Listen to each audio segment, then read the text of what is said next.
या देवी सर्वभूतेषु महागौरीरूपेण संस्थिता नमस्तस्यै नमस्तस्यै नमस्तस्यै नमो नमः। आप सभी भक्तों पर माता महागौरी की कृपा सदा सर्वदा बनी रहे। भक्तों, आज आप रसपान करेंगे माँ दुर्गा की 8वीं शक्ति माँ महागौरी की पावन कथा। भक्तों, महागौरी का अर्थ है सफ़ेद रंग वाली, जिन्हें माँ दुर्गा जी की 8वीं शक्ति भी कहा जाता है और दुर्गा पूजा के 8वें दिन इनकी ही उपासना व पूजा पाठ की जाती है। अपनी कठिन तपस्या से इन्होंने गौर वर्ण प्राप्त किया था। हे भक्तों, भगवान शिव को पति रूप में पाने के लिए देवी ने कठोर तपस्या की थी, जिससे माता का शरीर काला पड़ गया था। वह देवी की तपस्या से प्रसन्न होकर भगवान शिव ने इन्हें स्वीकार किया और देवी माँ के शरीर को गंगा जल से धोया। तब देवी विद्युत के समान अत्यंत कांतिमान गौर वर्ण की हो जाती है। तभी से इनका नाम गौरी पड़ा। सांसारिक रूप में इनका स्वरूप बहुत ही उज्जवल, कोमल, श्वेत वर्ण और श्वेत वस्त्रधारी है। देवी एक हाथ में त्रिशूल और दूसरे हाथ में डमरू लिए हुए है। देवी महागौरी को गायन संगीत प्रिय है और यह सफेद वृषभ यानी बैल पर सवार है। महागौरी माँ शक्ति अमोघ और साध्य फलदायिनी है। माँ गौरी की उपासना से भक्तों के सभी पाप धुल जाते हैं और पूर्व संचित पाप भी विनिष्ट हो जाते हैं तथा भविष्य में पाप, संताप, दैन्य दुख उनके जीवन में कभी नहीं आते। अपने भक्तों के लिए यह अन्नपूर्णा स्वरूप है। यह धन, वैभव और सुख शांति की आदि शास्त्रीय देवी है। अष्टमी पूजा के दिन कन्या पूजन का भी विधान है, लेकिन कुछ लोग नवमी के दिन भी कन्या पूजन करते हैं।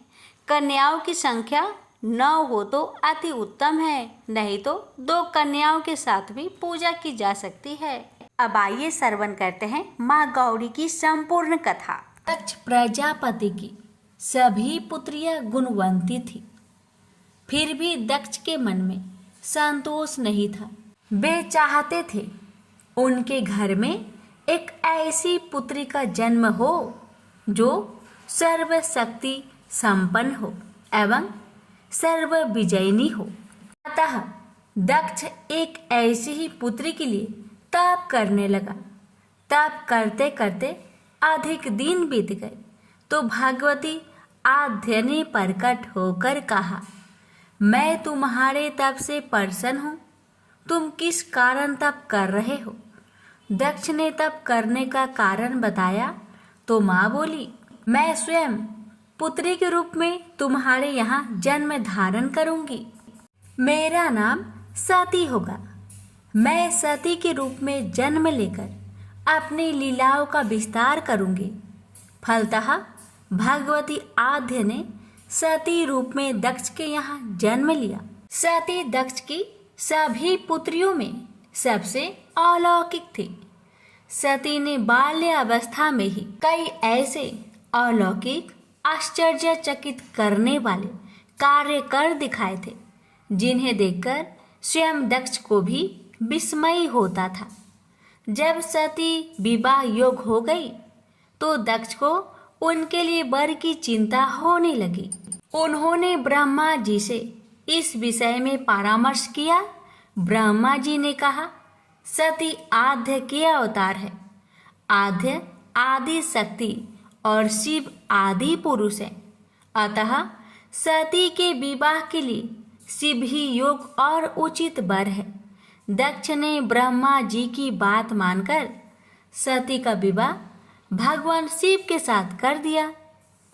सती कैलाश में जाकर भगवान शिव के साथ रहने लगे। भगवान शिव दक्ष के दामाद थे, किंतु किसी वजह से दक्ष के हृदय में भगवान शिव के प्रति बैर और विरोध भाव पैदा हो गया। एक बार देवलोक में ब्रह्मा ने धर्म के निरूपण के लिए एक सभा का आयोजन किया था। सभी बड़े बड़े देवता सभा में एकत्र हुए। भगवान शिव भी इस सभा में बैठे थे। सभा मंडल में दक्ष का आगमन हुआ। दक्ष के आगमन पर सभी देवता उठकर खड़े हो गए, पर भगवान शिव खड़े नहीं हुए। उन्होंने दक्ष को प्रणाम भी नहीं किया। फलतः दक्ष ने अपमान का अनुभव किया। केवल यही नहीं, उनके हृदय में भगवान शिव के प्रति ईर्ष्या की आग जल उठी। वे उनसे बदला लेने के लिए समय और अवसर की प्रतीक्षा करने लगे। एक बार सती और शिव कैलाश पर्वत पर बैठे हुए परस्पर वार्तालाप कर रहे थे। उसी समय आकाश मार्ग से कई विमान कनखल की ओर जाते हुए दिखाई पड़े। सती ने उन विमानों को देखकर भगवान शिव से पूछा, प्रभु, ये सभी विमान किसके हैं और कहाँ जा रहे हैं? भगवान शंकर ने उत्तर दिया, आपके पिता ने बड़े यज्ञ का आयोजन किया है। समस्त देवता और देवांगनाएं इस विमानों में बैठकर उसी यज्ञ में सम्मिलित होने के लिए जा रहे हैं। इस पर सती ने दूसरा प्रश्न किया, क्या मेरे पिता ने आपको यज्ञ में सम्मिलित होने के लिए नहीं बुलाया? भगवान शंकर ने उत्तर दिया, आपके पिता मुझसे बैर रखते हैं, फिर वो मुझे क्यों बुलाने लगे? सती मन ही मन सोचने लगी। फिर बोली, यज्ञ के इस अवसर पर अवश्य मेरी सभी बहनें आएंगी। उनसे मिले हुए बहुत दिन हो गए। यदि आपकी अनुमति हो तो मैं भी अपने पिता के घर जाना चाहती हूँ। यज्ञ में सम्मिलित हो लूँगी और बहनों से भी मिलने का सुअवसर मिलेगा। भगवान शिव ने उत्तर दिया, इस समय वहाँ जाना उचित नहीं होगा। आपके पिता मुझसे बैर रखते हैं। हो सकता है वे आपका भी अपमान करे। बिना बुलाए किसी के घर जाना उचित नहीं होता है। इस पर सती ने प्रश्न किया, ऐसा क्यों? भगवान शिव ने उत्तर दिया, विवाहित लड़की को बिना बुलाए पिता के घर नहीं जाना चाहिए, क्योंकि विवाह हो जाने पर लड़की अपने पति की हो जाती है। पिता के घर से उसका संबंध टूट जाता है। लेकिन सती पीहर जाने के लिए हठ करती रही, अपनी बात बार बार दोहराती रही। उनकी इच्छा देखकर भगवान शिव ने पीहर जाने की अनुमति दे दी। उनके साथ अपना एक गण भी साथ में भेज दिया। उस गण का नाम वीरभद्र था। सती वीरभद्र के साथ अपने पिता के घर गई। घर में सती से किसी ने भी प्रेम पूर्वक वार्तालाप नहीं किया। दक्ष ने उन्हें देखकर कहा, तुम क्या यहाँ मेरे अपमान कराने आई हो? अपनी बहनों को तो देखो, वे किस प्रकार भांति भांति के अलंकारों और सुंदर वस्त्रों से सुसज्जित है। तुम्हारे शरीर पर मात्र बाघंबर है। तुम्हारा पति शमशानवासी और भूतों का नायक है। वह तुम्हें बाघंबर छोड़कर और पहना ही क्या सकता है? दक्ष के कथन से सती के हृदय में पश्चाताप का सागर उमड़ पड़ा। वे सोचने लगे, उन्होंने यहाँ आकर अच्छा नहीं किया। भगवान ठीक ही कह रहे थे, बिना बुलाए पिता के घर में भी नहीं जाना चाहिए। पर अब क्या हो सकता है? अब तो आ ही गई हूँ। पिता के कटु और अपमानजनक शब्द सुनकर भी सती मौन रही। वे उस यज्ञ मंडल में गई जहाँ सभी देवता और ऋषि मुनि बैठे थे तथा यज्ञ कुंड में धू धू करती जलती हुई अग्नि में आहुतियाँ डाली जा रही थी। सती ने यज्ञ मंडप में सभी देवताओं के तो भाग देखे, किंतु भगवान शिव का भाग नहीं देखा। वे भगवान शिव का भाग ना देखकर अपने पिता से बोली, पिता श्रेष्ठ, यज्ञ में तो सबके भाग दिखाई पड़ रहे हैं, किंतु कैलाशपति का भाग नहीं है। आपने उनका भाग क्यों नहीं रखा? दक्ष ने गर्व से उत्तर दिया, मैं तुम्हारे पति शिव को देवता नहीं समझता। वह तो भूतों का स्वामी, नग्न रहने वाला और हड्डियों की माला धारण करने वाला है। वह देवताओं की पंक्ति में बैठने योग्य नहीं है, उसे कौन भाग देगा? सती के नेत्र लाल हो उठे, उनका मुखमंडल प्रलय की सूर्य की भांति तेजोदीप्त हो उठा। उन्होंने पीड़ा से तिल मिलाते हुए कहा, ओ, मैं इन शब्दों को कैसे सुन रही हूँ? मुझे धिक्कार है। देवताओं, तुम्हें भी धिक्कार है। तुम भी उन कैलाशपति के लिए इन शब्दों को कैसे सुन रहे हो, जो मंगल के प्रतीक है और जो क्षण मात्र में संपूर्ण सृष्टि को नष्ट करने की शक्ति रखते हैं। वे मेरे स्वामी हैं। नारी के लिए उसका पति ही स्वर्ग होता है। जो नारी अपने पति के लिए अपमानजनक शब्द को सुनती है, उसे नरक में जाना पड़ता है।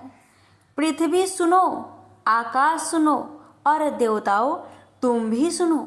मेरे पिता ने मेरे स्वामी का अपमान किया है। मैं अब एक क्षण भी जीवित रहना नहीं चाहती। सती अपने कथन को समाप्त करती हुई यज्ञ के कुंड में कूद पड़ी।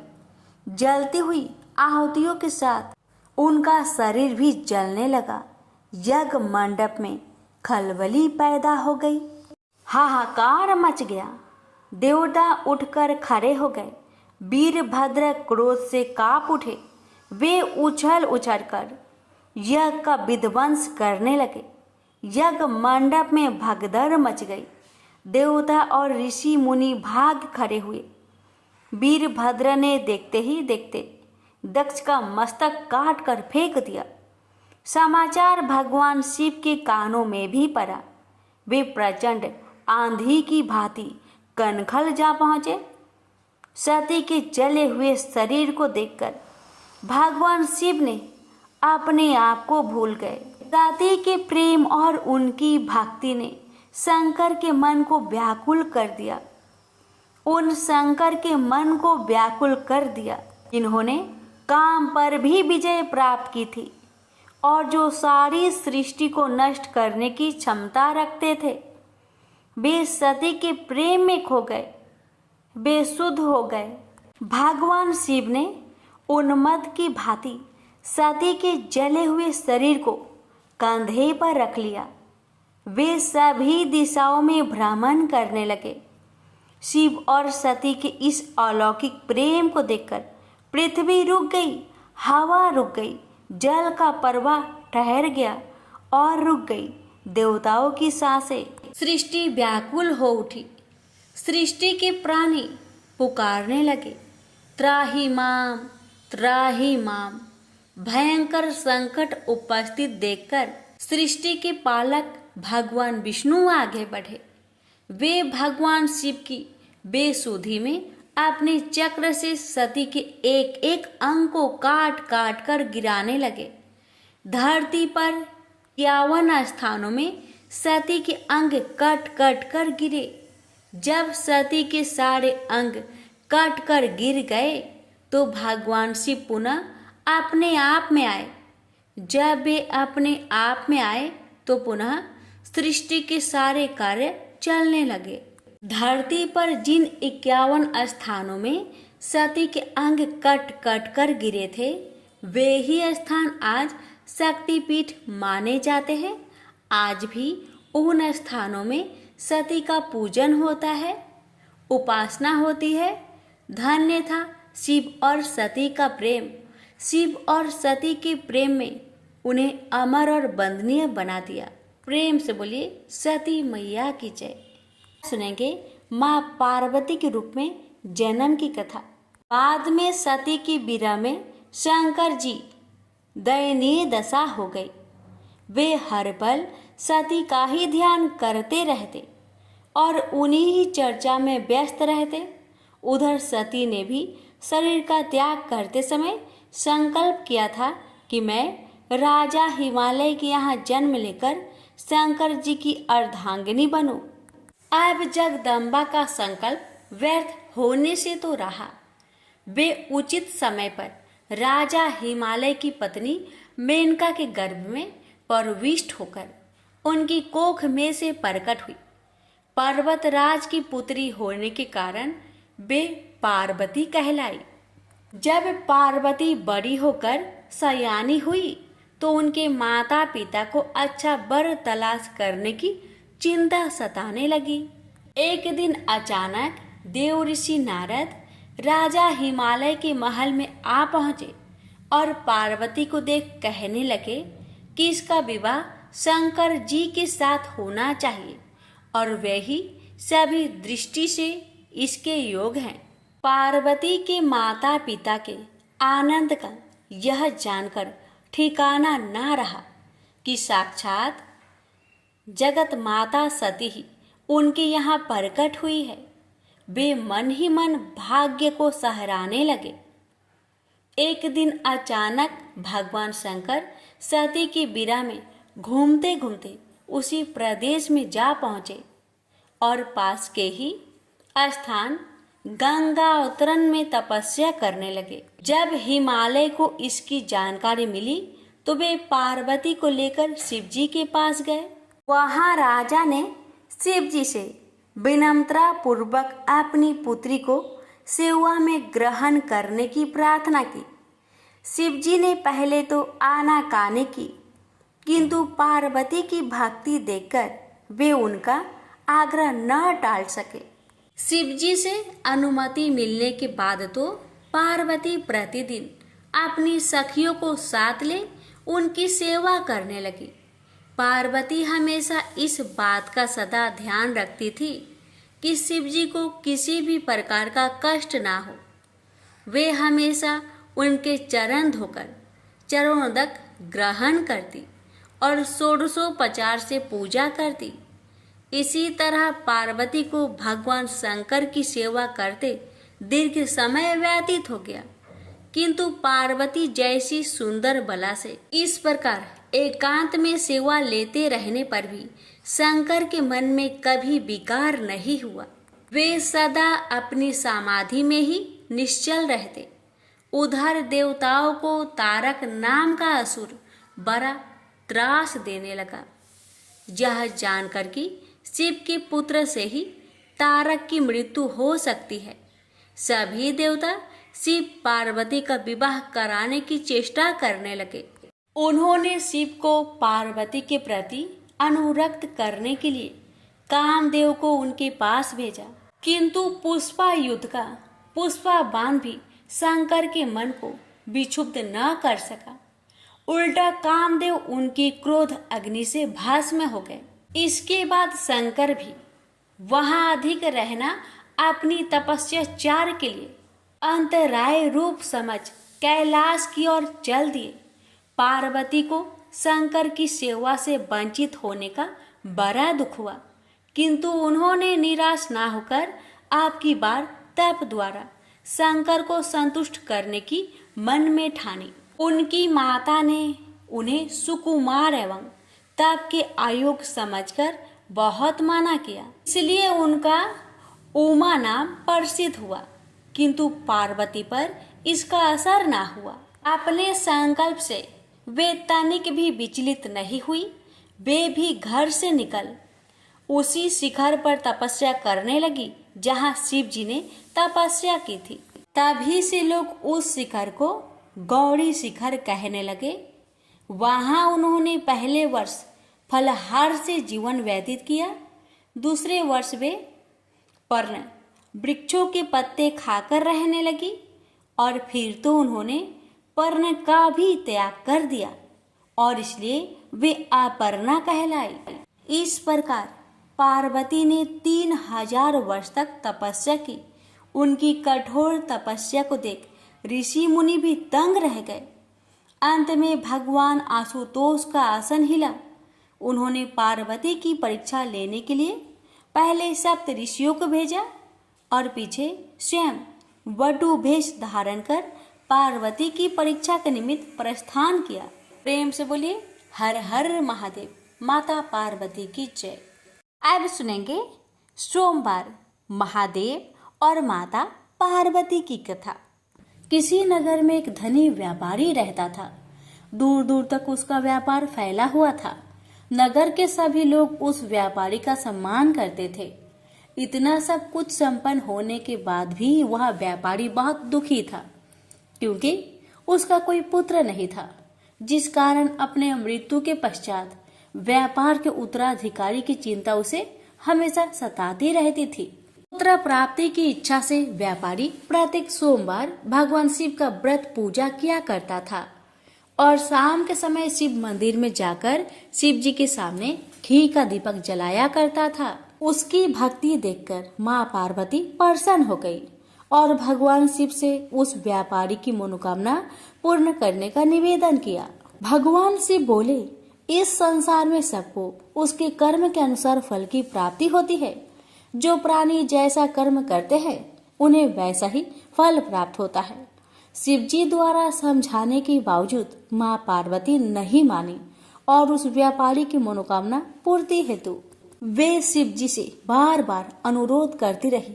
अंततः माता के आग्रह को देखकर भगवान भोलेनाथ को उस व्यापारी को पुत्र प्राप्ति का वरदान देना पड़ा।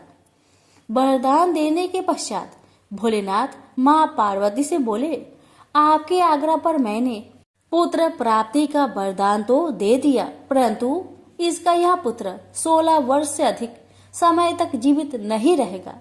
उसी रात भगवान शिव उस व्यापारी के स्वप्न में आए और उसे पुत्र प्राप्ति का वरदान दिया और उसके पुत्र की 16 वर्ष तक जीवित रहने की भी बात बताई। भगवान के वरदान से व्यापारी को खुशी तो हुई, लेकिन पुत्र की अल्पायु की चिंता ने उस खुशी को नष्ट कर दिया। व्यापारी पहले की तरह सोमवार के दिन भगवान शिव का विधिवत व्रत करता रहा। कुछ महीनों के बाद उसके घर एक अति सुंदर बालक ने जन्म लिया और घर में खुशियां ही खुशियां भर गई। बहुत धूमधाम से पुत्र जन्म का समारोह मनाया गया, परंतु व्यापारी को पुत्र जन्म की अधिक खुशी नहीं हुई, क्योंकि उसे पुत्र की अल्प आयु के रहस्य का पता था।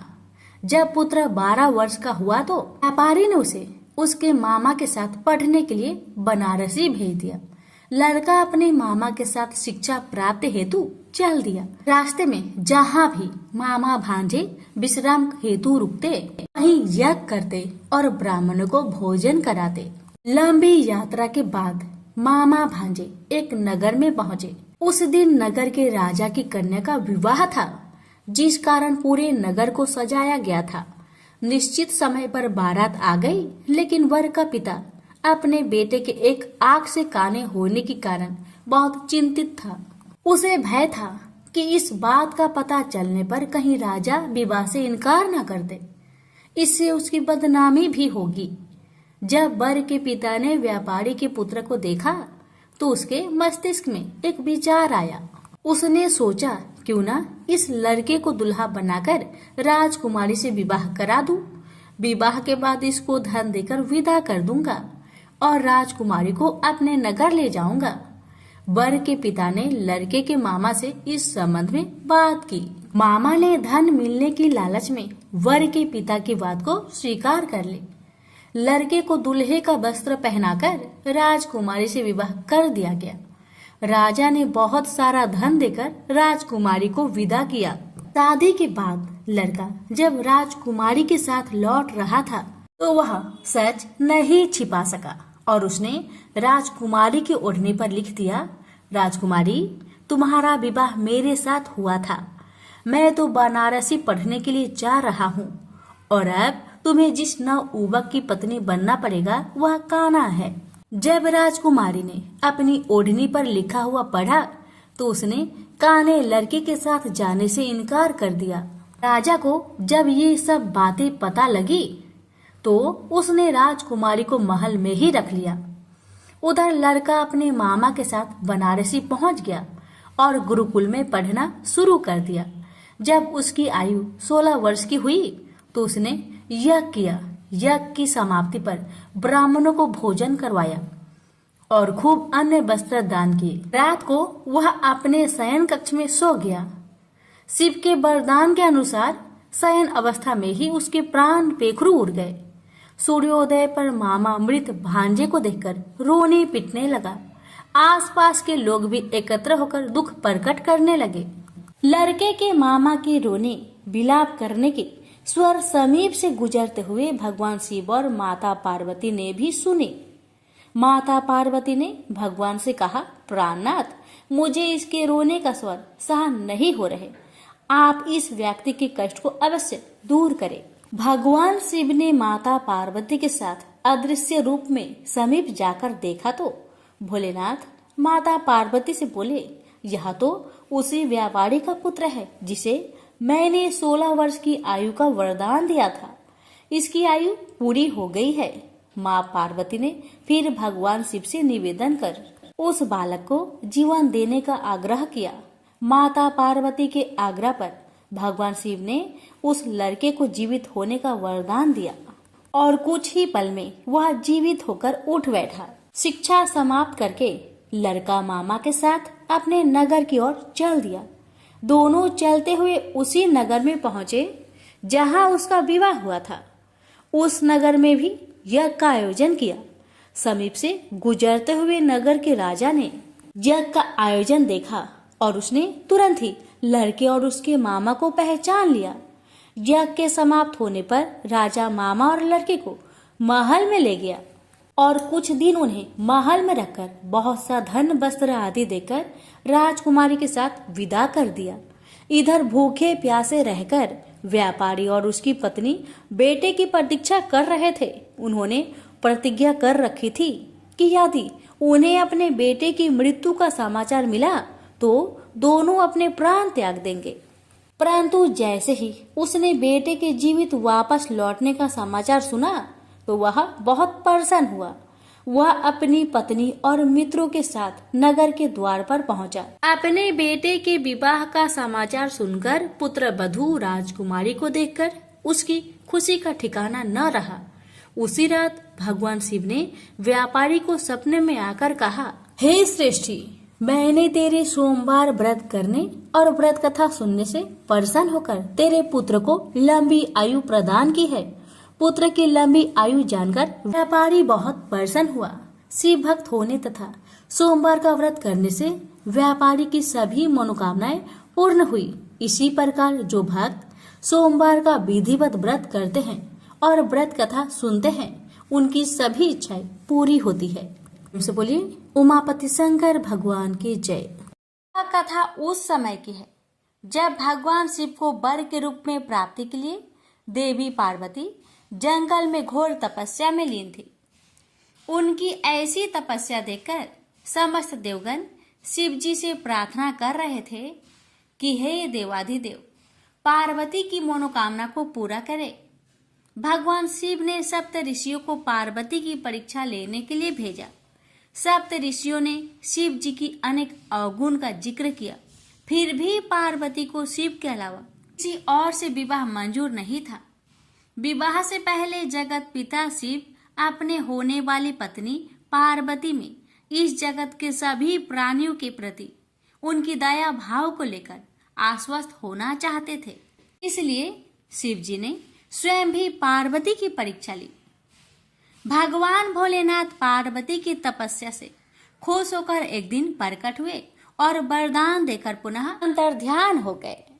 उसके कुछ ही देर बाद वही पास के एक तालाब में विशाल मगरमच्छ ने एक बालक को पकड़ लिया।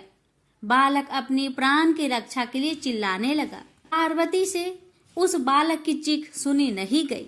द्रवित हृदय से करुणामयी माता पार्वती उस तालाब की ओर भागी। वहां पहुंचकर देखती है कि एक विशाल मगरमच्छ ने एक नन्हे बालक को तालाब के अंदर खींच कर ले जाने की चेष्टा कर रहा है। बालक देवी पार्वती को देखकर रोने लगा और बोला, हे माता, मुझे इस दुष्ट मगरमच्छ से बचा लो। इस संसार में मेरा न पिता है, न माता है और न ही कोई मित्र। आप ही मेरी प्राण की रक्षा कर सकते हैं। ये सुन माता पार्वती की हृदय और भी द्रवित हो गई और वो बोली, हे ग्रह, तुम इस नन्हे बालक को छोड़ दो। मगरमच्छ बोला, मैं भला क्यों छोड़ूं? इस समय पर जो मुझे मिलता है उसे अपना आहार समझकर ग्रहण कर लेता हूँ। यही मेरा नियम है, मैं इस बालक को नहीं छोड़ूंगा। देवी पार्वती ने पुनः विनीत की, हे ग्रह, तुम इसको छोड़ दो, बदले में तुम्हें जो भी चाहिए वह बोलो। मगरमच्छ बोला, मैं एक ही शर्त पर इस बालक को छोड़ सकता हूँ। वह ये है कि आपने महादेव का जो तपस्या किया है उस तप का फल मुझे दे दीजिए। माता पार्वती तुरंत तैयार हो गई। वो बोली, मैं अपने तप का फल तुम्हें दे दूंगी, लेकिन तुम इस बालक को मुक्त करो। मगरमच्छ फिर बोला, हे देवी, आप ठंडे दिमाग से सोचकर फैसला लो, आवेश में आकर संकल्प मत लो। आपने जो हजारों वर्षों से तप किया है वो देवता से भी संभव नहीं है, और उस तप का फल इस तुच्छ बालक के जान के बदले चला जाएगा। माता पार्वती बोली, हे ग्रह, मेरा निश्चय अटल है, मैं अपने हजारों वर्षों के तप का फल तुम्हें देती हूँ, तुम इसका जीवन बख्श दो। फिर माता पार्वती से तपस्या दान का संकल्प करवाया। तप का दान होते ही मगरमच्छ का शरीर एक तेज प्रकाश सा चमक उठा। मगरमच्छ बोला, हे देवी, देखो, आपके तप के प्रभाव से मैं प्रकाशमयी हो गया हूँ। आपने सालों की तपस्या एक बच्चे के लिए गवा दी। चाहो तो मैं तुम्हें अपनी गलती सुधारने का एक अवसर और दे सकता हूँ। पार्वती जी ने कहा, तब तो मैं पुनः कर सकती हूँ, किंतु यदि तुम इस बालक को निगल जाते तो क्या इसका जीवन पुनः वापस मिल पाता? देखते ही देखते बालक और मगरमच्छ दोनों ही अदृश्य हो गए। पार्वती जी ने सोचा, मैंने तप दान कर दिया, अब पुनः तपस्या प्रारंभ करती हूँ, और फिर से तपस्या करने का संकल्प लिया। संकल्प लेते ही फिर से भगवान शिव प्रकट हुए और बोले, हे पार्वती, भला अब क्यों तपस्या करने जा रही हो? पार्वती जी ने कहा, प्रभु, मैंने अपनी सारी तपस्या दान कर दिया है। आपको पति के रूप में पाने के लिए मैं फिर से वैसा ही कठिन तपस्या कर आपको प्रसन्न करूंगी। शिव जी ने कहा, हे पार्वती, मगरमच्छ और लड़के दोनों ही रूपों में मैं ही था। तुम्हारा चित्त संसार के सुख दुख का अनुभव करता है या नहीं, इसकी परीक्षा लेने के लिए मैंने ही यह सब किया था। सभी रूपों में दिखने वाला मैं ही हूँ। तुमने अपना तपस्या मुझे ही दिया है। इस तरह पार्वती जी ने अपनी परीक्षा में सफल हुई। प्रेम से बोलिए, हर हर महादेव। प्राचीन काल से ही काशी शिव क्रीड़ा का केंद्र रहा है। एक बार भगवान शिव पार्वती सहित काशी पधारे। वे कुछ दिन काशी में रुके। तत्पश्चात मंदराचल पर चले गए। मंदराचल पर शीतल मंद समीर बह रही थी। शिव बड़ी तन्मयता से प्राकृतिक की छटा देखने लगे। तभी एकाएक पीछे से आकर पार्वती ने परिहास पूर्वक उनके दोनों नेत्र बंद कर दिए। पार्वती के हाथों के पसीने और शिव के चेहरे की तेज से शिव के नेत्रों के कोर से पानी टपक गया और उससे एक कारल मुख, भयंकर, क्रोधी, अंधा और कृष्ण वर्ण का बालक पैदा हो गया। वह पैदा होते ही चिल्लाने और नाचने लगा और बार बार अपनी जीभ निकालकर डरावनी चेष्टाएं करने लगा। यह देख पार्वती भयभीत हो गई। उन्होंने शिव से उस विकराल बालक के विषय में पूछा तो शिव ने बताया कि वह उन्हीं का पुत्र है जो नेत्रों से पानी बहकर गिरने के कारण उत्पन्न हो गया है। पार्वती ने उसके पालन पोषण का दायित्व अपने सखी को सौंप दिया और वह बालक उनकी सखी द्वारा पोषित होने लगा। पार्वती जी ने उनका नाम अंधक रखा। इसी बीच हिरण्यकशिपु का भाई हिरण्याक्ष शिव की तपस्या में तत्लीन था। उसकी तपस्या से प्रसन्न होकर शिव प्रकट हुए और उन्होंने उससे वर मांगने को कहा। उठो पुत्र, मैं तुम्हारे तप से प्रसन्न हूँ, बोलो क्या वर मांगते हो। हिरण्याक्ष बोला, भगवान मुझे एक पुत्र की कामना है। मेरे भाई के तो 4 पुत्र हैं, किंतु मेरी पत्नी की गोद खाली है। कृपया मुझे पुत्र प्राप्ति का वरदान दे। शिव बोले, तुम्हारे भाग्य में पुत्र प्राप्ति का योग नहीं है दैत्यराज, लेकिन मैं तुम्हें अपना पुत्र दे सकता हूँ। वह अंधा है परंतु बहुत बलशाली है। भविष्य में वह महाबलवान पुरुष बनेगा। यह कहकर शिव ने अंधक को हिरण्याक्ष के हाथों में दे दिया। हिरण्याक्ष अंधक को लेकर खुशी खुशी अपने राज्य लौट गया। अंधक राजमहल में बड़ा होने लगा। तभी देवासुर संग्राम छिड़ गया और भगवान विष्णु द्वारा हिरण्याक्ष मारा गया। हिरण्याक्ष का बड़ा भाई हिरण्यकशिपु छिपकर भाग निकला। हिरण्याक्ष के मरने के बाद राजमहल में अंधक की उपेक्षा होने लगी। उसके अन्य चचेरे भाई और संगी साथी उसे चिढ़ाने लगे। इससे अंधक दुखी रहने लगा।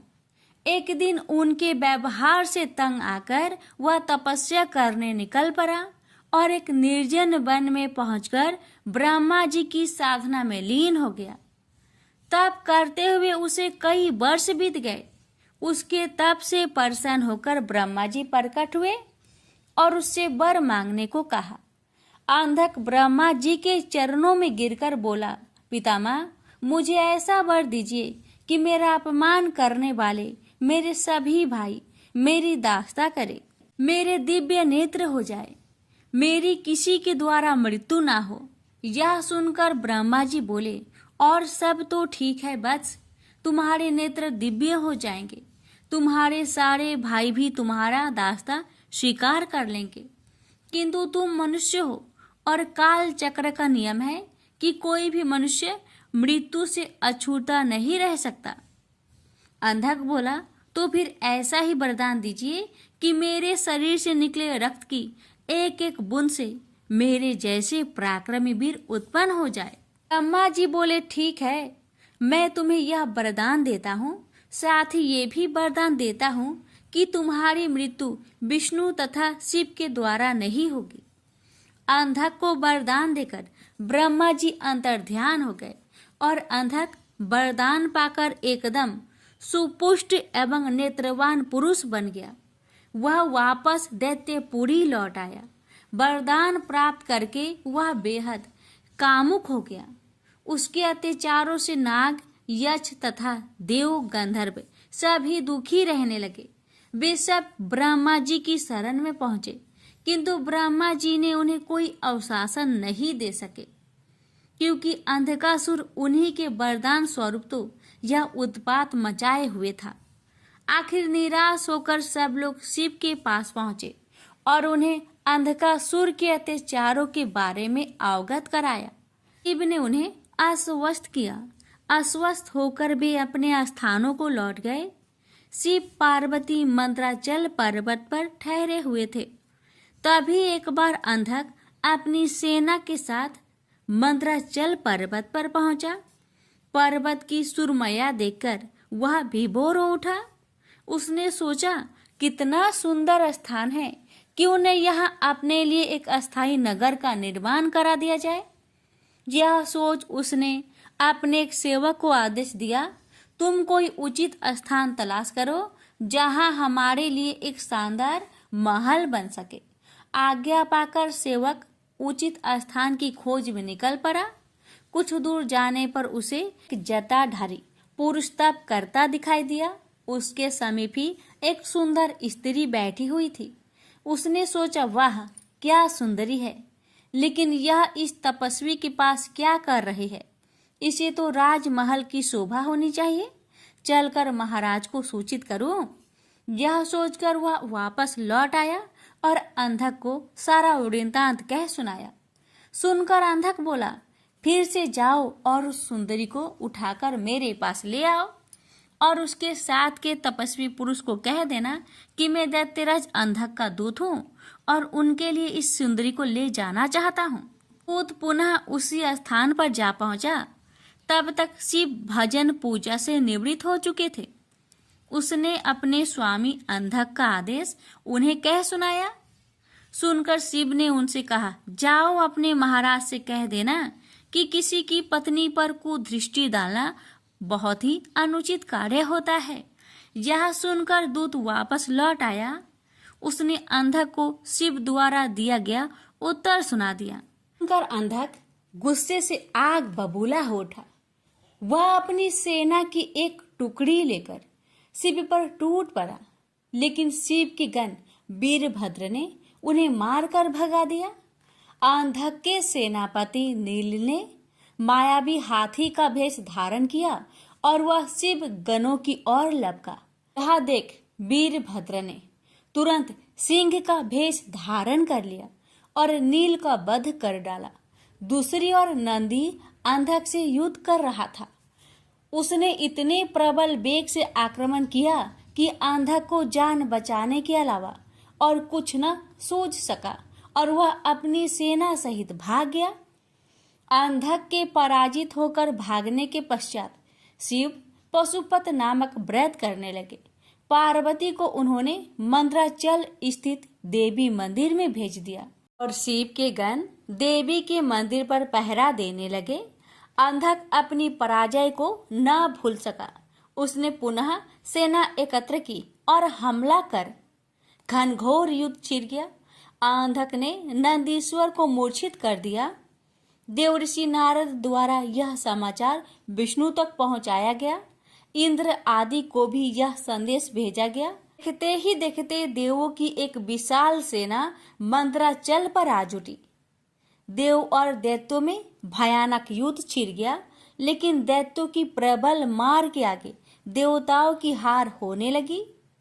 उनके पैर उखड़ने लगे। अंधक ने एक बार फिर शिव के पास संदेश भिजवाया कि उस स्त्री को मुझे सौंप दो और अपनी जान बचा लो, अन्यथा शीघ्र ही अन्य देवों के साथ साथ तुम्हें भी यमलोक पहुंचना पड़ेगा। यह संदेश सुनकर शिव के नेत्र जल उठे।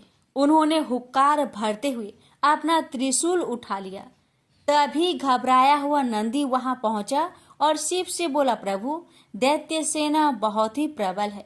हमारे समस्त गण मारे गए। देवता मैदान छोड़कर भाग निकले। मैं किसी तरह जान बचाकर आया हूँ। शिव बोले, धैर्य रखो नंदीश्वर, उस दैत्य का अंत समय आ पहुंचा है। मैं स्वयं युद्ध भूमि में चलता हूँ। यह कहकर शिव युद्ध भूमि में पहुंचे और अंधक से भिड़ गए। भयानक युद्ध छिड़ गया। भगवान शिव लगातार अंधक के बाणों से अपना बचाव करते हुए त्रिशूल से प्रहार करते रहे, किंतु उनका हर प्रयत्न विफल हो रहा था। ऐसे ही अंधक का कोई अंग घायल होता, उससे रक्त निकलता और उस रक्त से उस जैसे ही अनेक दैत्य पैदा हो जाते थे।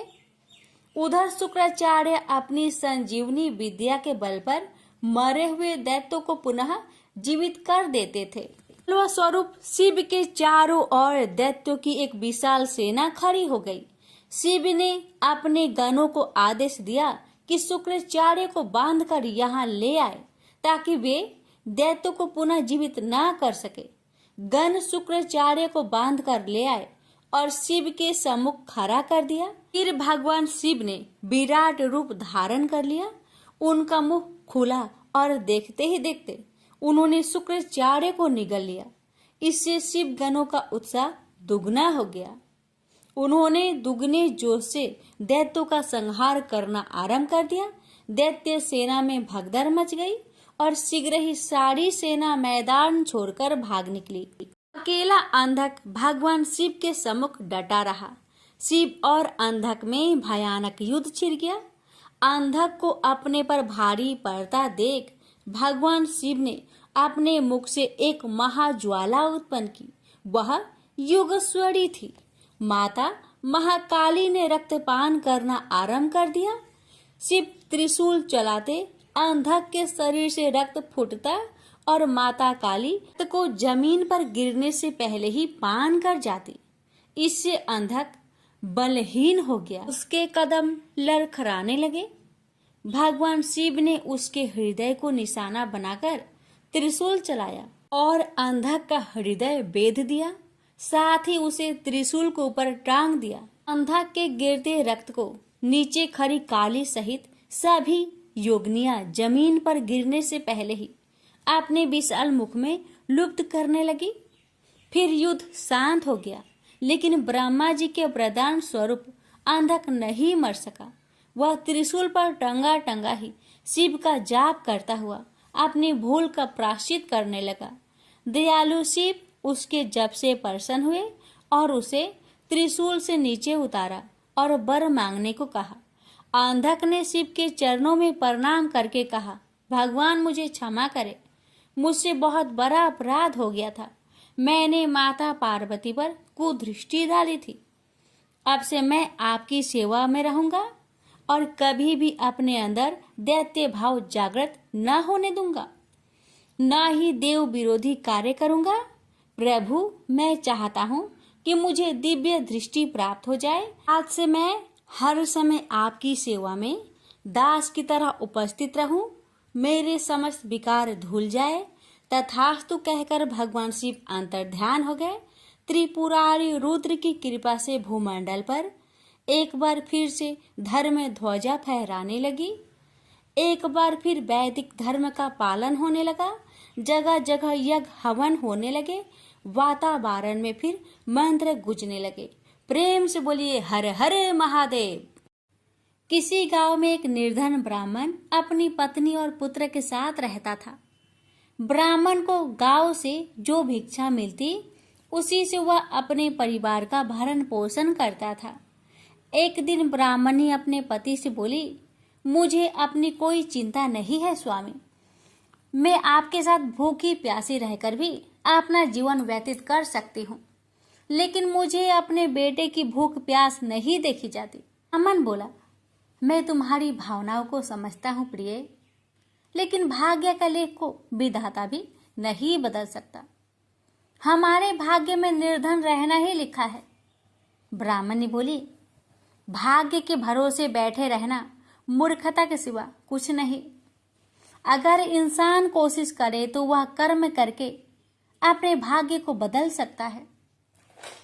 आप कहीं परदेश में जाए, मुझे विश्वास है कि आप वहां अच्छी आय करेंगे और हमारा भाग्य बदल जाएगा।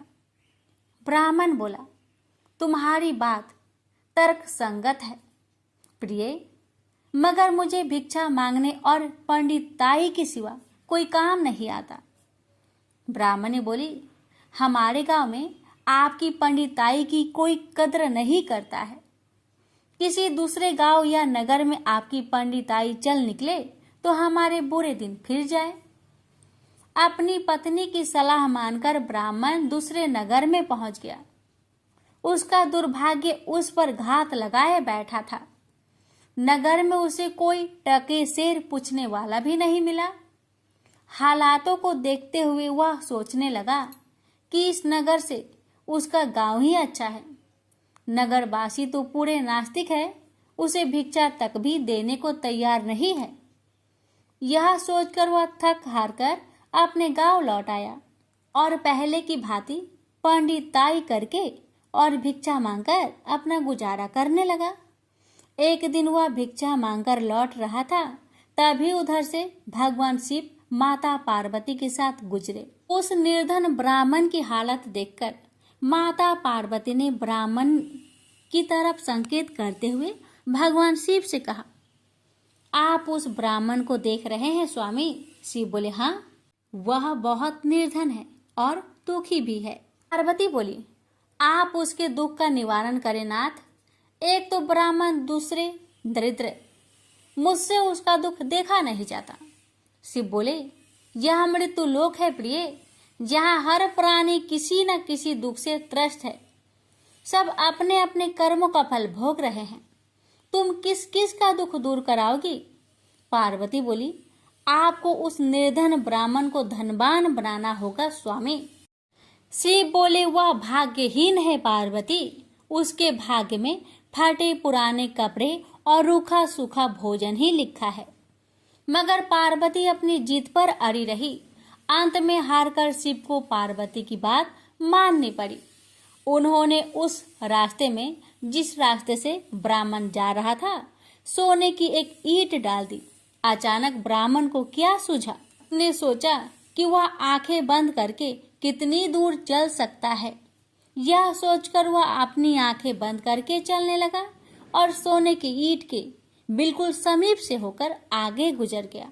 काफी दूर आगे जाने के बाद ही उसने अपनी आंखें खोली। यह देख भगवान शिव मुस्कुराते हुए बोले, हमने तुमसे कहा था ना प्रिय कि वह ब्राह्मण भाग्यहीन है। भाग्यहीन मनुष्य कभी धन प्राप्त नहीं कर सकता। फिर भगवान शिव पार्वती के साथ कैलाश पर्वत लौट गए, लेकिन वहां पहुंचने के बाद भी पार्वती उस निर्धन ब्राह्मण के बारे में सोचने लगी। वह किसी न किसी तरह उस ब्राह्मण को देखना चाहती थी। पार्वती को उदास देखकर भगवान शिव ने पूछा, क्या बात है प्रिय, इतनी उदास क्यों हो? पार्वती ने भगवान शिव से निवेदन किया, स्वामी, उस निर्धन ब्राह्मण का परिवार 3 सदस्यों का है। उनमें आप किसी एक को धनवान बना दे, ब्राह्मण परिवार की दरिद्रता मिट जाएगी। आप उन तीनों को एक एक वर दे। मुझे उम्मीद है कि वे तीनों आपसे दौलत का वर ही मांगेंगे। इस तरह वे धनवान बन जाएंगे। शिव बोले, ठीक है प्रिय, जैसा तुम चाहोगी वैसा ही होगा। और फिर कुछ दिनों के बाद भगवान शिव पार्वती के साथ ब्राह्मण के घर पहुंचे। साक्षात भगवान शिव और पार्वती को देखकर ब्राह्मण परिवार आत्मा विभोर हो उठा। उन्होंने भगवान शिव और पार्वती के चरण स्पर्श किए। शिव बोले, मैं तुम तीनों को एक एक वर देना चाहता हूँ। तुम तीनों अपनी इच्छा अनुसार वर मांग सकते हो। ब्राह्मणी उतावला होते हुए बोली, पहले मुझे वर दीजिए प्रभु। भगवान शिव ने कहा, मांगो, क्या चाहती हो? काफी सोचने समझने के बाद ब्राह्मणी बोली, भगवान, मुझे दुनिया की सबसे अधिक खूबसूरत और जवान औरत बना दीजिए। मरते दम तक मेरी जवानी और सुंदरता कायम रहे। भगवान शिव ने मुस्कुराकर कहा, तथास्तु। अगले ही पल बूढ़ी ब्राह्मणी एक जवान और खूबसूरत युवती के रूप में बदल गई। उसी समय उनके घर के सामने से गांव के जमींदार का पुत्र गुजर रहा था, जो घोड़े पर सवार था। उसने खूबसूरत ब्राह्मणी को देखा तो उस पर मुग्ध हो उठा। वह इस खूबसूरत ब्राह्मणी से शादी करेगा। यह सोचकर उसने उसे अपने घोड़े पर बैठाया और घोड़ा अपनी हवेली के तरफ दौड़ दिया। यह देख ब्राह्मण अपनी छाती पीटते हुए विलाप करने लगा, हाय मेरी पत्नी, रो मत ब्राह्मण श्रेष्ठ, तुम भी मुझसे कोई वर मांग लो, जो मांगोगे तुम्हें मिलेगा। भगवान शिव सांत्वना देते हुए बोले, मेरी पत्नी को वापस बुला लीजिए प्रभु, मुझे इसके सिवा कुछ भी नहीं चाहिए। ब्राह्मण ने निवेदन करते हुए कहा। भगवान शिव बोले, तथास्तु। देखते ही देखते ब्राह्मणी वहां खड़ी थी। अपने पत्नी को अपने सामने देखकर ब्राह्मण राहत की सांस ली। भगवान शिव ने ब्राह्मण पुत्र से कहा, तुम क्या वर मांगते हो बेटा? ब्राह्मण पुत्र ने काफी सोचने समझने के बाद कहा, भगवान, मुझे कुछ नहीं चाहिए, लेकिन आप मेरी माँ को पहले जैसी बूढ़ी बना दीजिए। तथास्तु। भगवान शिव ने कहा और अगले ही पल ब्राह्मणी पहले के समान बूढ़ी हो गई। ब्राह्मण परिवार की मूर्खता पर पार्वती ने अपना माथा पीटा। सोचने लगी कि तीनों ही वास्तव में ही भाग्यहीन हैं। विधि ने उनके भाग्य में जो लिख दिया है उसे देवी देवता भी नहीं बदल सकते। प्रेम से बोलिए हर हर महादेव। पार्वती जब भी अपने पति शिव के साथ दूसरे देवताओं के निवास स्थान पर जाती और वहां उनके सजे धजे सुंदर भवनों को देखती तो उन्हें बड़ी हीनता का बोध होता। वो यह महसूस करती कि हमसे छोटे छोटे देवताओं के पास भी बड़े बड़े भव्य भवन हैं, लेकिन हमारे पास कुछ भी नहीं। कहने को मैं आदिदेव शिव की पत्नी हूँ, लेकिन रहने के लिए मिली है कैलाश पर्वत की कंदराएं और पहनने के लिए वल्कल। किसी उचित आवास के अभाव में मैं अन्य सुख सुविधाओं का भी उपभोग नहीं कर सकती। एक दिन पार्वती ने अपने मन की यह व्यथा अपने पति शिव से कही। सुनकर शिव मुस्कुराए, फिर बोले, इसमें हीनता की कोई बात नहीं है देवी। प्रत्येक व्यक्ति की अपनी अपनी जीवन शैली होती है। हमारी जीवन शैली यही है। हम अपनी इस शैली को हीन क्यों समझे? अन्य देवगण प्रकृति से बहुत दूर है, जबकि हम प्रकृति की गोद में निवास करते हैं। यह तो हमारे लिए गौरव की बात है, हिंदा की नहीं। शिव के तर्कों से पार्वती संतुष्ट नहीं हुई और बोली, मुझे आपकी ये बातें समझ में नहीं आती देव। मुझे तो अपना एक आवास चाहिए, बहुत ही भव्य और सुख सुविधा से पूर्ण। शिव ने अपनी सहज मुस्कान के साथ उत्तर दिया, इसमें क्या मुश्किल है देवी। मैं अभी विश्वकर्मा को बुलवा देता हूँ, उनसे जैसा चाहे वैसा आवास बनवा ले। विश्वकर्मा को बुलवाया गया। पार्वती ने आदेश दिया, हमारे लिए एक ऐसा भवन बनाओ जैसा विश्व में कहीं ना हो। विश्वकर्मा ने आदेश स्वीकार किया। निर्माण कार्य प्रारंभ हो गया। कुछ ही समय में पार्वती की इच्छा अनुसार भव्य भवन तैयार हो गया। अपने भवन को देखकर पार्वती अति प्रसन्न हुई। गृह प्रवेश की तैयारी होने लगी। पार्वती चाहती थी कि गृह प्रवेश के समय सभी प्रमुख देवता हमारे यहाँ उपस्थित रहे। शिव ने अपनी सहमति दे दी। सभी प्रमुख देवी देवताओं को आमंत्रण भेजा गया। गृह प्रवेश के समय वे सब कैलाश पर्वत पर आ गए। उन्होंने पार्वती के भव्य भवन की भूरी भूरी प्रशंसा की। इन विश्व नियंता ब्रह्मा खामोश रहे। जब सब देवी देवता जाने लगे तो पार्वती ने ब्रह्मा जी से पूछा, देव क्या आपको यह आवास पसंद नहीं आया? ब्रह्मा जी ने आश्चर्य व्यक्त करते हुए पार्वती से ही प्रश्न किया, देवी मैंने ऐसा कब कहा? आपके चेहरे की भाव भंगिमा कुछ ऐसा ही कह रही है प्रभु। पार्वती ने अपनी शंका स्पष्ट की।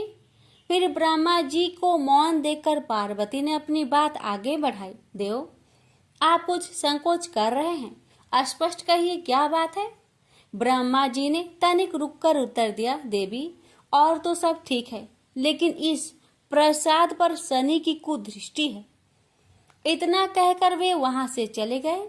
पार्वती ने ब्रह्मा जी की बात शिव को बतलाई तो वे भी कुछ चिंता में पड़ गए। पार्वती ने शिव से पूछा, प्रभु शनि की दृष्टि से क्या हो सकता है? यह प्रसाद जल सकता है? शिव ने उत्तर दिया। यह सुनकर पार्वती भी चिंतित हो गई और बोली, प्रभु इसके लिए कोई उपाय कीजिए। शिव ने निराशा व्यक्त की। शनि के दृष्टि को हटाना सरल नहीं है देवी। शिव का उत्तर सुनकर पार्वती आवेश में आ गई और बोली, सरल क्यों नहीं है? आप अभी शनि लोक जाइए और शनि से कहिए कि वह हमारे प्रसाद पर से अपनी कुदृष्टि हटा ले। यदि वह मान जाए तो आप तत्काल उसे वरदान दे दीजिएगा, और यदि ना माने तो आप अपना डमरू जोर से बजा दीजिएगा। मैं स्वयं अपने प्रसाद को आग लगा दूंगी। यदि प्रसाद को जलना ही है तो यह मेरे ही हाथों से जलेगा, शनि की कुदृष्टि से नहीं। इसके बाद मैं शनि को श्राप दूंगी। पार्वती की इच्छा अनुसार शिव शनि लोक गए। वहां शनि देव ने उनकी अभ्यर्थना की और आदर के साथ आसन पर बैठाया। आसन ग्रहण करने के बाद शिव ने अपने आने की प्रयोजन बताया। देवी पार्वती ने जो प्रसाद बनवाया है उस पर तुम्हारी कुदृष्टि है, अतः वे चाहती हैं कि तुम उधर से अपनी कुदृष्टि हटा लो। शनि देव ने करवध होकर निवेदन किया, आप निश्चिंत रहे देव, माता पार्वती के प्रसाद पर कुदृष्टि डालने का मैं दुस्साहस कर ही नहीं सकता। शनि से अवशासन पाकर शिव प्रसन्न हो गए और बोले, शनि मैं तुमसे प्रसन्न हूँ, तुम जो चाहे वर मांग सकते हो। शनि ने विनम्र भाव से कहा, प्रभु आपका दिया हुआ सब कुछ मेरे पास है, क्या मांगू? हाँ, एक इच्छा अवश्य है, वह है आपका तांडव नृत्य देखने की। बहुत दिन हो गए उसे देखे हुए, आपका नृत्य देखला सके तो कृपा होगी। शनि का यह अनुरोध शिव को अच्छा लगा। उन्होंने तत्काल अपना डमरू उठा लिया और लगे नृत्य करने। भोले भंडारी ये भी भूल गए कि माता पार्वती ने डमरू की आवाज सुनकर अपने नवनिर्मित प्रसाद को जला देने की बात कही थी। बस डमरू बजा बजा कर वे नृत्य करते रहे। उधर पार्वती ने जब कैलाश पर डमरू की ध्वनि सुनी तो उन्होंने सोचा कि शनि ने अपनी कुदृष्टि हटाना अस्वीकार कर दिया है, अतः वे बहुत दुखी हुई। उन्हें लगा कि यदि मैं तत्काल अपने नवनिर्मित आवास को आग लगा दूंगी तो वह शनि की कुदृष्टि से बच जाएगा। अतः उन्होंने स्वयं ही अपने प्रसाद में आग लगा दी। वह धू धू करके जल उठा। प्रसाद को जलता देख पार्वती का शनि पर क्रोध धीरे धीरे बढ़ने लगा और वे उसे श्राप देने के लिए तैयार हो गई। लेकिन उसी समय भगवान शिव वहां पहुंच गए। उन्होंने वहां प्रसाद को जलते देखा तो वे आश्चर्यचकित रह गए। उनकी समझ में ही नहीं आया कि यह कैसे हो गया। फिर अचानक उन्हें सब कुछ स्मरण हो आया। अपनी भूल का उन्हें एहसास हुआ। उन्होंने पार्वती जी को सब कुछ कह सुनाया। सच्चाई जानकर पार्वती को भी अपने जल्दबाजी पर दुख हुआ। अब शनि को श्राप देने का कोई अर्थ नहीं था। प्रत्यक्षतः उसका कहीं कोई अपराध नहीं था। फिर भी पार्वती और शिव को यह लग रहा था कि यह सब हुआ शनि की कुदृष्टि से ही। लेकिन इस स्थिति को देखते हुए वे उसे दोषी नहीं ठहरा सकते थे। प्रेम से बोलिए हर हर महादेव, शनि महाराज की जय हो। श्रवण करेंगे शिव चालीसा। जय गणेश गिरिजा सोवन, मंगल मूल सुजान, कहत अयोध्या दास, तुम देहु अभय वरदान। जय गिरिजापति दीन दयाला, सदा करत संतन प्रतिपाला, भाल चंद्रमा सोहत नीके, कानन कुंडल नाग फनीके। अंग गौर सिर गंग बहाए, मुंड माल तन चार लगाए, वस्त्र खाल बाघंबर सोहे, छवि को देखी नाग मन मोहे। मैना मातु की हवी दुलारी, वाम अंग सोहत छवि न्यारी, कर त्रिशूल सोहत छवि भारी, करत सदा शत्रुन क्षयकारी। नंदी गणेश सोहे तह कैसे, सागर मध्य कमल है जैसे, कार्तिक श्याम और गणराउ या छवि को कहे जात न काऊ। देवन जब ही जय पुकारा, तब ही दुख प्रभु आप निवारा, किया उपद्रव तारक भारी, देवन सब मिली तुम ही जुहारी। तुरंत सडानन आप पठायो, लमनी में महामारी गिराओ, आप जलंधर असुर संहारा, सूयस तुम्हार विदित संसारा। त्रिपुरासुर सन युद्ध मचाई, सब ही कृपा कर लीन बचाई, किया तप ही भगीरथ भारी, पूरब प्रतिज्ञा तासु पुरारी। दानिन मह तुम सम कोई नाही, सेवक स्तुति करत सदा ही, वेद नाम महिमा तौ गाई, अकथ अनादि भेद नहीं पाई। पर कट्टी उधती मंथन में ज्वाला, जरत सुरासुर भय विहाला, किन्ही दया तह करि सहाय, नीलकंठ तब नाम कहाई। पूरन रामचंद्र जबे किन्हा, जीत के लंक विभीषण तिन्हा, साहस कमल में हो रहे धारी, किन्हा परीक्षा तब ही पुरारी। एक कमल प्रभु राखे उजोई, कमल नयन पूजन चाह सोई। कठिन भक्ति देखी प्रभु शंकर, भय प्रसन्न दिए इच्छित वर। जय जय जय अनंत अविनाशी, कारत कृपा सबके घटवासी। दुष्ट सकल नित मोहि सतावे, भ्रमत रहो मोहि चरनावे। त्राहि त्राहि में नाथ पुकारो, यो ही अवसर मोहि अनुबारो। हे त्रिशूल शत्रुन को मारो, संकट से मोहि आन उबारो। माता पिता भ्राता सब होई, संकट में पूछत नाही कोई। स्वामी एक है आस तुम्हारी, आए हरहु मम संकट भारी। धन निर्धन को देत सदा ही, जो कोई जाचे सो फल पाही। स्तुति की है विधि करे तुम्हारी, क्षमहु नाथ अब चूके हमारी। शंकर हो संकट के नाशन, मंगल कारण विघ्न विनाशन। योगी यति मुनि ध्यान लगावे, शारद नारद शीस नवावे। नमो नमो जय नमः शिवाय, सुर ब्रह्मादि के पार न लाए। जो यह पाठ करे मन लाई, तापर होत है शंभु सहाय। प्रिनिया जो कोई हो अधिकारी, पाठ करे सो पावन हारी। पुत्रहीन कर इच्छा जोई, निश्चय से प्रसाद ते ही होई। पंडित त्रयोदशी को लावे, ध्यान पूर्वक होम करावे। त्रयोदशी व्रत करे हमेशा, ताके तनय नहीं रहे कलेसा। धूप दीप नेवत चढ़ावे, शंकर सम्मुख पाठ सुनावे। जन्म जन्म के पाप नसावे, अंत धाम शिवपुर में पावे। कहे अयोध्या दास आस तुम्हारी, जानी सकल दुख हरहु हमारी। नित्य नेम कर प्रताही, पाठ करो चालीसा। तुम मेरी मनोकामना, पूर्ण करो जगदीश। प्रेम से बोलिए हर हर महादेव। माता पार्वती की जय। शिव जी की आरती। ओम जय शिव ओंकारा, स्वामी जय शिव ओंकारा। ब्रह्मा विष्णु सदा शिव, अर्धांगी धारा। ओम जय शिव ओंकारा, स्वामी जय शिव ओंकारा। एकानन चतुरानन पंचानन राजे, हंसानन गरुड़ासन वृषवाहन साजे। ओम जय शिव ओंकारा, स्वामी जय शिव ओंकारा। दो भुज चार चतुर्भुज, 10 भुज अति सोहे। त्रिगुण रूप निरखते, त्रिभुवन जन मोहे। ऐछि माला बने माला, मुंड माला धारी। त्रिपुरारी कंसारी, करे माला धारी। श्वेतांबर पीतांबर, बाघंबर अंगे।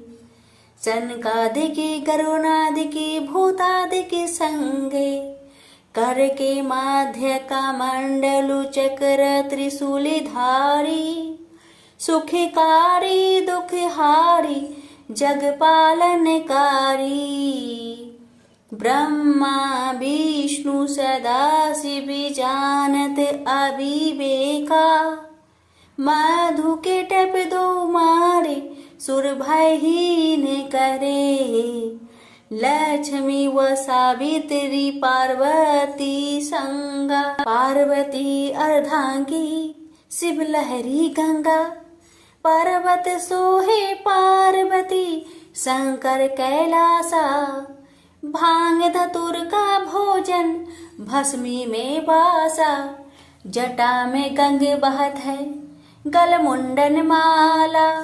शेष नाग लिपटावत, ओढ़त मृगी छाला। काशी में विराजे विश्वनाथ, नंदी ब्रह्मचारी।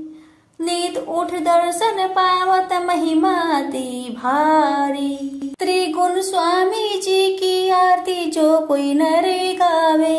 कहत शिवानंद स्वामी, मनवांछित फल पावे। ओम नमः शिवाय। हर हर महादेव। माता पार्वती की जय।